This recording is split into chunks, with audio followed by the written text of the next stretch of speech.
Hey guys, welcome to this video. In this video, I'm going to show you how to run Steam games as administrator. If you guys are new to the channel, if you could give us a like and consider subscribing, that would be amazing. Okay, let's get straight into it. So the first thing that you want to do, of course, is to open up the Steam app and make sure you're logged into your Steam account. And after that, you're going to have to look for the game that you want to run as an administrator. In my case, I'm going to choose Combat Master. So once you locate the game in the library from the left-hand side of the screen, you can go ahead and right-click on it and then select Properties in the bottom of the drop-down menu that appears. So by doing that, you're going to be able to open up a window like this, and from here you're going to need to click onto the third option from the menu in the left side, which is called Installed Files.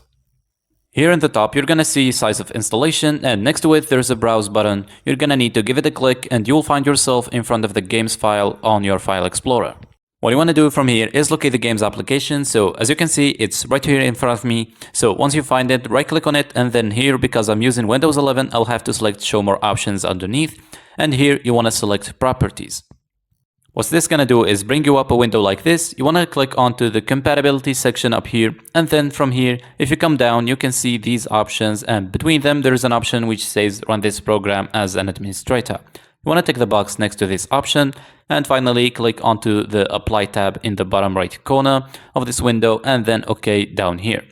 You can finally close these windows and relaunch Steam, and once you run this game, you'll be automatically running it as an administrator.